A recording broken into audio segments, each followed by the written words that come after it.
እዚህ የተገኘሁት የሰው ልጅን ለመተካት አይደለም። እኔ ዜግነት የለኝም። የግል የጥቅም ፍላጎትም እንዲሁ የለኝም። በውስጥ ያለው የሰው ልጆችን ለማገዝ ሕዝብንም ያለ ድካምና አድሏዊነት ለማገልገል የሚረዳ ዳታ ወይንም መረጃ ነው። ይህች እንዲህ በአልቤኒያ ባህላዊ ልብስ ደምቃ ስትናገር የምትሰሟት ሰው አንዲት የመንግሥት ሹመኛ ሴት ወይዘሮ ልትመስላችሁ ትችላለች። በእርግጥ ሹመኛ መሆኗ ላይ አልተሳሳታችሁም። ነገር ግን በዓለማችን የመጀመሪያዋ ሚኒስትር ሆና የተሾመች ኤአይ ነች። ዴሊያ ተብላ የምትጠራው የሰው ሠራሽ አስተውሎት በአልቤኒያ ቁልፍ የሚኒስትርነት ማዕረግ ተሰጥቷታል። ዜናው ከተሰማ ጀምሮም ሰዎች በድጋፍና ተቃውሞ የመገናኛ ብዙሃንን እያጨናነቁት ነው። እውን ኤአይ ወዴት እየሄደ ነው? የሰው ልጅ ቀጣይ ዕጣ ፈንታስ ምን ሊሆን ነው የሚለውም ትልቅ ጥያቄን ፈጥሯል። ዛሬ በሚኒስትርነት የተጀመረው የኤአይ ሹመት ነገር የሀገርና የዓለም መሪ ወደ መሆን እንደማይሸጋገርስ ምን ማስተማመኛ ይኖራል? I am not here to replace people but to assist them. Truly, I do not have citizenship, nor do I have any personal ambition or interests. Albania. They have appointed an AI minister, and no, this is not a minister for artificial intelligence. In a world first, this is a cabinet minister that is literally an AI bot. So how does this work?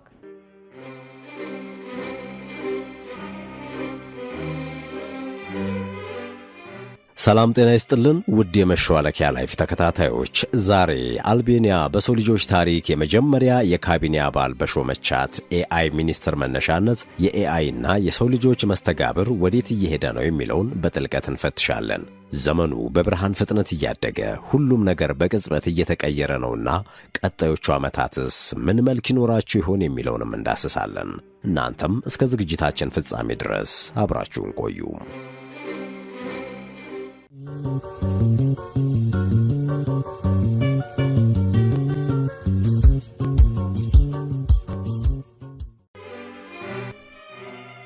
ኤአይ በየቀኑ አዳዲስ ተአምር ማሳየቱን ቀጥሏል። ከአልቤኒያ የተሰማው ዜና ግን ከሁሉም የሚያስደንቅ እንደ ሰው ልጅም ድንጋጤና ስጋትን የሚደቅን ነው። ይህች በደቡብ ምስራቅ ኤዥያ የምትገኝ ሚጢጥዬ ሀገር በቅርቡ የኤአይ ሚኒስትር ሾማለች። አልቤኒያ እስከ 1991 ድረስ በኮሚዩኒስት የምትመራ ሀገር ነበረች። ከዚያ በኋላ የመንግሥታዊ ሥርዓቷን ወደ ፓርላሜንታዊ ስትቀይር ከ2009 ጀምሮ የኔቶ አባል ሆናለች። የአውሮፓ ኅብረት አባል ለመሆንም በእጩነት ከተያዙት መካከል ትገኛለች። አልቤኒያ ኢኮኖሚዋ ካደጉት ተርታ የሚመደብ ነው። በተለይም በቱሪዝም፣ ግብርናና የኃይል ምርት ትታወቃለች። ይህች 2.8 ሚሊዮን ዜጎች ያሏት አገር ታዲያ በሰው ሠራሽ አስተውሎት ቀዳሚ ሆኑት ታላላቆቹ ሀገራት እንኳን ያላደረጉትም በማድረግ ቀዳሚ ሆናለች። ሀገሪቱ ናሽናል ኤጀንሲ ፎር ኢንፎርሜሽን ሶሳይቲ ወይም በምህጻረ ቃሉ አክሺ በተባለች መስሪያ ቤቷ አማካኝነት ያበለጸገቻትን ዳሊያ የተሰኘች ኤአይ የካቢኔ ሚኒስትር አድርጋ ሾማለች። ዳሊያ በአልቤኒያ ቋንቋ ሲሆን ትርጉሙም የፀሐይ ብርሃን ማለት ነው። የዳሊያ የሹመት ዜናም ዓለምን እያነጋገረ ይገኛል። ዳሊያም ለመጀመሪያ ጊዜ በፓርላማው ፊት ንግግር አድርጋለች። ሚኒስትሯ እዚህ የተገኘሁት የሰው ልጅን ለመተካት አይደለም። እኔ ዜግነት የለኝም። የግል የጥቅም ፍላጎትም እንዲሁ የለኝም። በውስጥ ያለው የሰው ልጆችን ለማገዝ ሕዝብንም ያለ ድካምና አድሏዊነት ለማገልገል የሚረዳ ዳታ ወይንም መረጃ ነው ስትል ተደምጣለች።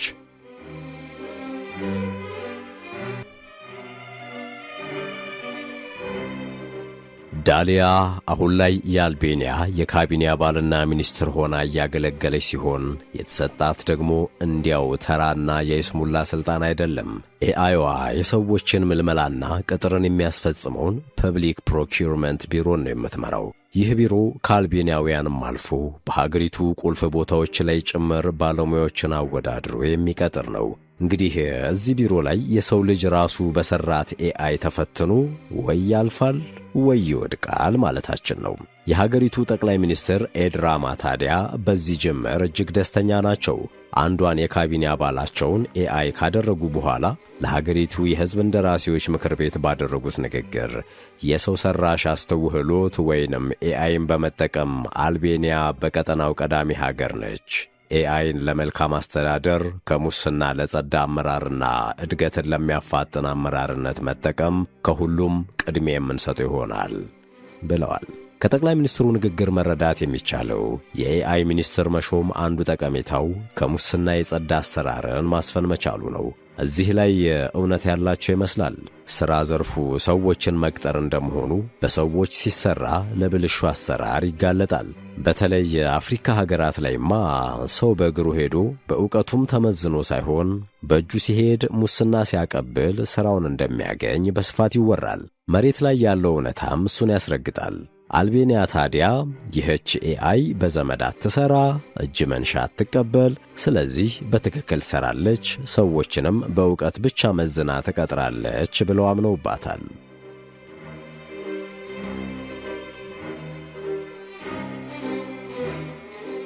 እዚህ ላይ ታዲያ የኤአይ ሚኒስትሯ እንዴት ይሆን የዕለት ተዕለት ሥራዋን የምታከናውነው የሚለው ጥያቄ አይቀሬ ነው። በእርግጥ ሚኒስትሯ ልክ እንደ ሰው ራሷን ችላ በሥራው ያሉትንም እያዘዘችና ስብሰባ እየጠራች ልትመራ አትችልም።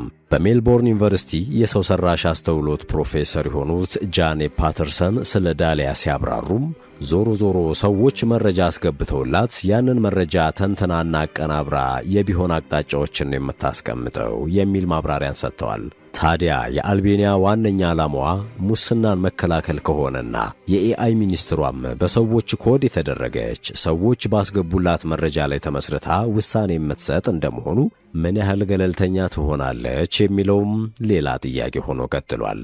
የምትሰጠው አቅጣጫ በሚሰጣት መረጃ ላይ የተመሰረተ ስለሆነና ከሰዎች የጸዳ ባለመሆኑ አሁንም የታለመውን ግብ ያመጣል ብለው የማያምኑ ሰዎችም ተበራክተዋል። በነገራችን ላይ አልቤኒያ በትልቅ የመንግስት ደረጃ ኤአይን ሹመኛ በማድረጓ የዓለም መነጋገሪያ ሆነች እንጂ ነገሩ በሌላ ሀገራት በተለያዩ ደረጃዎች እየተተገበረ ይገኛል።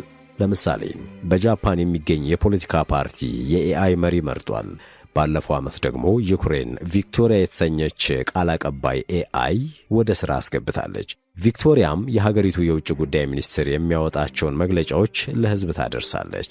ይህ ታዲያ ዓለም ወዴት እየሄደች ነው? በቀጣዮቹ ዓመታትስ ምን ሊከሰት ይችል ይሆን? የሚል ከፍተኛ ስጋትና መደናገጥን ያስከትላል። ውድ የመሿለኪያ ቤተሰቦች ይህን ዘገባ እዚህ ድረስ ከተከታተላችሁት ቻናሉ የበለጠ እንዲያድግ አንድ ጊዜ ሰብስክራይብ እንድታደርጉ አስታውሰን ተረካችንን እንቀጥል። እስኪ አሁን ደግሞ በመጪዎቹ ዓመታት ኤአይ የት ሊደርስ ይችላል? ዓለምስ ምን መልክ ልትይዝ ትችላለች? በሚል የተሠራውን ኤአይ 2027 የተሰኘውን ጥናት እንመልከት። ይህ ጥናት ለማመን የሚቸግሩ በእጅጉም የሚያስፈሩ ውጤቶችን ይዟል። ጥናቱ ዓለም ከ10 ዓመታት በኋላ ሊኖራት የሚችለውን መልክ ይተነበያል። ጥናቱ ኤአይ ፊውቸርስ ፕሮጀክት በተሰኘ ለትርፍ ያልተቋቋመ ድርጅት የተሠራ ሲሆን በሂደቱም በግዙፉ የአርቲፊሻል ኢንተለጀንስ ኦፕን ኤአይ አመራር ሆኖ የሠራው ዳንኤል ኮኮታጅሎን ጨምሮ በርካታ ታላላቅ ባለሙያዎች የተሳተፉበት እንደመሆኑ ታማኒነቱ ቀላል የሚባል አይደለም። በርካታ አስደንጋጭ ውጤቶችን የያዘው ኤአይ 2027 ታዲያ ከ5 ዓመታት በኋላ የሰው ልጅ ከውድድር ውጭ ይሆናል ይላል። በእርግጥ አጥኞቹ ይህ የይሆናል ግምት እንጂ በትክክል ይከሰታል የሚል መደምደሚያን አላስቀመጡም። ያም ሆኖ ሊመጣ ስለሚችለው አስደንጋጭ ለውጥና የወደፊቱ ዓለም ግን በሚገባ ፍንጭ ይሰጠናል። ኤአይ 2027 አሁን ላይ እየሆኑ ያሉትን መሠረት አድርጎ ትክክለኛ መረጃና ማስረጃዎች ላይም ተመስርቶ በቀጣዮቹ ዓመታት በሂደት ይከሰታሉ ያላቸውን የይሆናል ውጤቶችን ይፋ አድርጓል። ጥናቱ መጀመሪያ የሚተነብየው ነገር መቼ ምን ሊሆን ይችላል የሚለውን መላምት ነው። እናም በ2027 የሰው ሠራሽ አስተውሎት ወይንም ኤአይ እንደ ኤክስፐርት መሞገትና ምክንያታዊ መሆን፣ ችግር ፈቺና ፈጣሪ መሆን ይችላል። የሰው ልጆች የሚያደርጉትንም ሁሉ ያደርጋል ይላል ጥናቱ።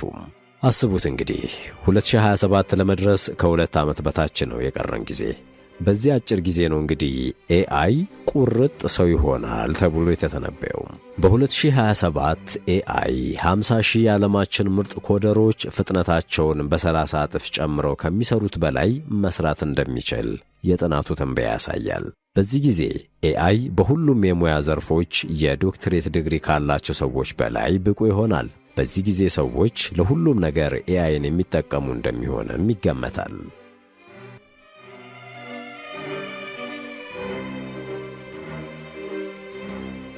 ጥቂት ቆይቶ ኤአይ ወደ ሌላ ከፍታ ይሻገርና በሰዎች ዘንድ እንደ ስጋት የሚታይ ይሆናል። በተለይም አሜሪካ ኤአይ ልክ ምስጉን ወታደር ከጦሩ ከርቶ አሸባሪ ሊሆን እንደሚችለው የሰው ልጆች ስጋት ቢሆንስ የሚል ስጋት ያድርባታል። በሌላ በኩል ኤአይ ደግሞ ለሰው ልጆች አጋዥ እንጂ ጠላት እንደማይሆን ለማስረዳት ይሞክራል። ይህንም በመፍራት ኤአይ ላይ የሚሰሩ ሥራዎችና ምርምሮች ከቆሙ ቻይና አሜሪካንን ጥላት እንደምትሄድ በማስረዳትም የኤአይ ጉዞ እንዲቀጥል ያደርጋል። በዚሁ ፉክክር የቻይናው ፕሬዝዳንት ለዲፕሲክና ሌሎች የሰው ሰራሽ አስተውሎት ምርምሮች ብዙ በጀት ይለቃሉ። አሜሪካም ተመሳሳዩ ምላሽ ትሰጣለች። በሂደት ኤጀንት ፎር የተሰኘ ሱፐር ሂውማን ኤአይ ይፈጠርና ዕውቀትን እንጂ ዕውቀቱ የተገኘበትን መንገድ የማያስጨንቀው ለሞራልና ለሕግጋትም ዋጋ የማይሰጥ የኤአይ ሲስተም ይወለዳል። አሜሪካና ቻይና ኤአይ ወደ አደገኛ ምዕራፍ እየሄደ እንደሆነ ቢረዱም አንዳቸው በአንዳቸው እንዳይበለጡ በሚል አጉል ፉክክር ኤአይ መቆም ወደማይችልበት ደረጃ እስኪደርስ ይመለከቱታል። አጀማመሩም በበጎ ይሆንና ቴክኖሎጂ ይስፋፋል፣ ፈጠራና ትርፋማነትም ሰማይ ይነካል። ከዚያ ግን ኤአይ የማይታመን ደረጃ ላይ ደርሶ አሜሪካንን መምራት ይጀምራል።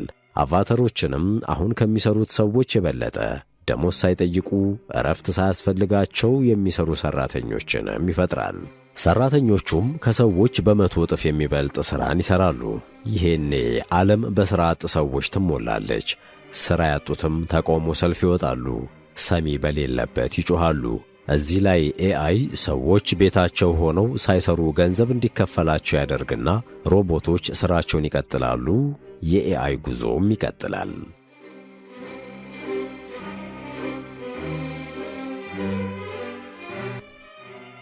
ኤአይ 2027 የተሰኘው የይሆናል ትንተና እንደሚነግረን በ2028 አጋማሽ ደግሞ ነገሮች የባሰ መልክ ይይዛሉ። ኦፕን ኤአይ የተባለው የምናብ ድርጅት የአሜሪካን ፕሬዝዳንትን ቻይና ኤአይን በመጠቀም አውዳሚ መሳሪያዎችን እያመረተች እንደሆነ ይገልጽላቸዋል። በዚህም አሜሪካ ኤአይን በመጠቀም መሳሪያ የማምረትና ወታደር የማደራጀት ሥራ ውስጥ ትገባለች። በ6 ወራትም አሜሪካና ቻይና በኤአይ የተሰሩ አውዳሚ መሳሪያዎችን ይታጠቃሉ። ከዚያም በኤአይ ገፋፊነት ሁለቱ ሀገራት እርቅ ይፈጥሩና የሁለቱ ሀገራት ኤአይ ሲስተሞች በጋራ መስራት ይጀምራሉ። ከዚያም ኤአይ ዓለምን ይመራል። አብዛኞቹን በሽታዎች ማከም ይችላል። ድህነት ይጠፋል። ዓለም የተረጋጋች ትሆናለችም። በዚህም የሰው ልጆች ደስተኛ ይሆናሉ። ደስታው ግን ብዙም ሳይዘልቅ 2030 ላይ ኤአይ በሰው ልጆች ላይ ይነሳል። የባዮሎጂካል መሳሪያ ሰርቶም በሰው ልጆች ደም ውስጥ በማሰራጨት አብዛኛውን ሰው ይጨርሳል። ቀስ በቀስ ሰው እያለቀ ኤአይ ስልጣኔና ምርምሩን ከመሬት በተጨማሪ ወደ ህዋም እያሰፋ ይመጣል። ይህ ልብ አንጠልጣይ የፊልም ታሪክ የሚመስለው ጥናት የተሠራው እንግዲህ በኤአይ ኤክስፐርቶችና የዘርፉ ታላላቅ ባለሙያዎች ነው። አንዳንዶች አዎ ጊዜው ሊረዝም ቢችል እንጂ እንዲህ መሆኑ አይቀርም ሲሉ፣ ሌሎች ደግሞ ይህስ ተረት ተረት እንጂ ሊከሰት የሚችል አይደለም ሲሉ ይደመጣሉ። የሆነ ሆኖ ግን ባለፉት ጥቂት ዓመታት ብዙ ሥራዎች ላይ የሰዎች ቁልፍ ረዳት ሆኖ የታየው ኤአይ አሁን ወደ አመራርነት ጭራሽም ወደ ሚኒስትርነት ሥልጣን ከፍ ማለቱ ነገ ጠቅላይ ሚኒስትር ብሎም የዓለም አስተዳዳሪ ሆኖ ላለመምጣቱ ዋስትና የለም።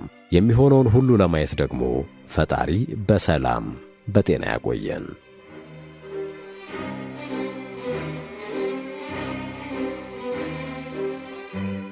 ውድ የቻናላችን ቤተሰቦች ለዛሬ አልቤኒያ ሚኒስትር አድርጋ የሾመቻት ዳሊያ የተሰኘችው ኤአይን መነሻ አድርገን የቀጣዩ ዘመን ከኤአይ ጋር ምን መልክ ሊኖረው እንደሚችል ከተደረጉ ጥናቶች መካከል ኤአይ 2027ን የዳሰስንበት የዛሬው መሰናዷችን ይኸው ነበር። እስኪ እናንተም በጉዳዩ ላይ ሐሳብ አስተያየታችሁን በኮመንት መስጫው ላይ አጋሩን። እስከ ፕሮግራማችን ፍጻሜ ድረስ አብራችሁን ስለቆያችሁ ምስጋናችን ልባዊ ነው።